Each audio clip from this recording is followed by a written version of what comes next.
So today in studio I have Eric and Erin, and we're going to talk about what it takes to draft a valid will.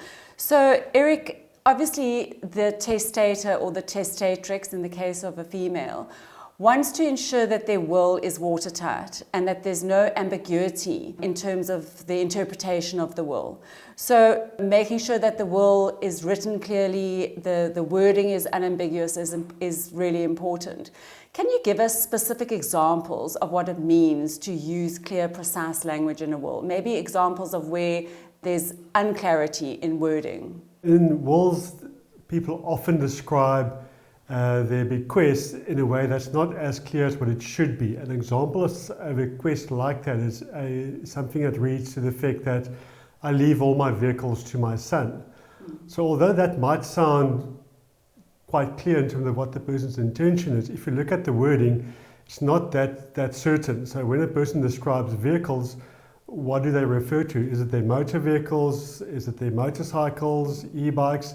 So there could be quite a different interpretation of the word vehicles. Similar to the word son, it's always better, even if the person have only one son, is to include that person's, with the son's full names, the ID numbers, just to make sure that there's no uncertainty in terms of who the bequest should go to. So then, Erin, when it comes to signing the will, there are legal requirements that need to be met to make sure that it's valid in terms of the signatories to the will. Obviously, the testator or the testatrix needs to sign, as well as two witnesses. Can you talk us through the legal requirements in terms of signing your will? The testator or testatrix is required to sign every page, the bottom of every page of the will, as well as at the end. And the witnesses, while it's not prescribed for them to sign every page, have to sign at the end of your will as close as possible to the signature of the testator or the testatrix. We prefer that the witnesses do sign at the bottom of every page.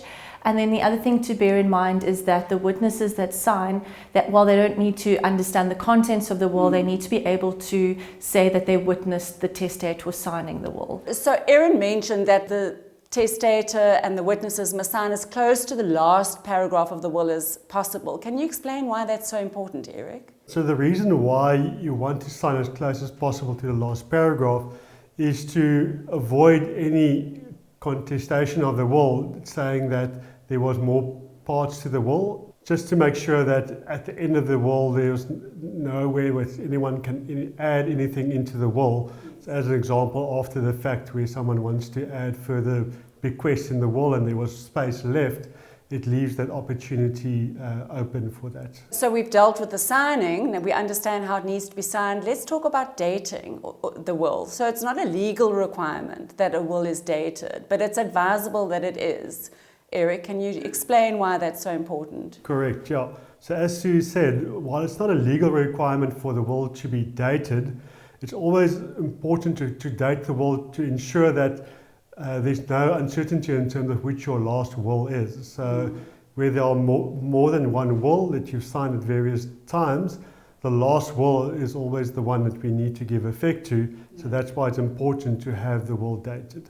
Talking about having other wills, if you sign a new will today and you still have previous wills in existence, that can obviously also cause a problem, which is why the revocation clause is so important. Can you talk us through that as well, Eric? So the revocation clause is typically the first clause that we would put in your will, and that states that once you've signed your latest will, you revoke or cancel all previous wills.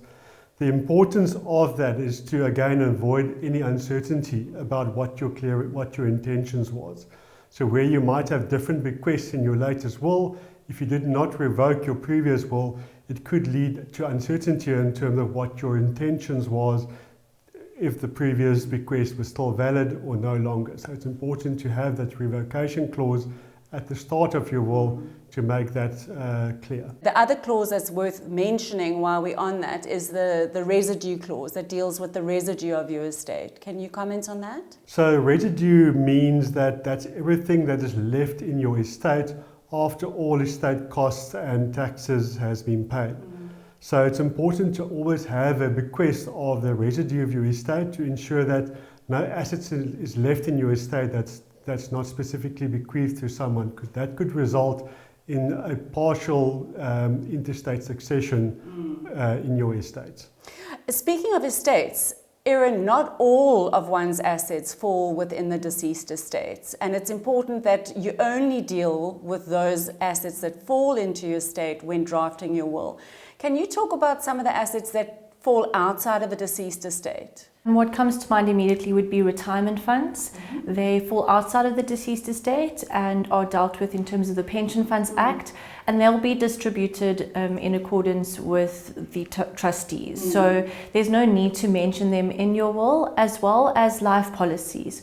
So if there's a nominated beneficiary on your life policy, the life company is going to pay to that nominated beneficiary. It just might cause unnecessary confusion to have it then written in your will. On that note as well, let's talk about bequests that you make in your will. So you can make special bequests in your will where you leave certain assets or cash to named beneficiaries or legatees in your will.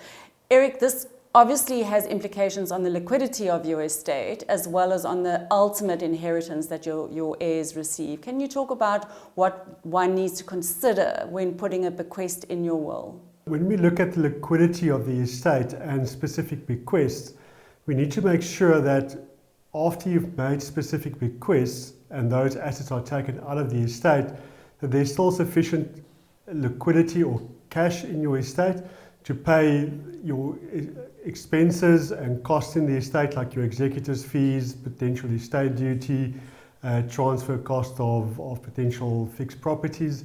So it's important to do those calculations and make sure that after you have made your specific bequest, that there is still sufficient cash in the estate to pay those costs. Because if there's not, it might result in those specific bequests not being able to be made. So I think what we're saying is that drafting a will is a lot more complex than one would consider on the face of it, and it's always ideal to go and get advice from an experienced fiduciary expert or from an experienced planner that can help you draft a valid will.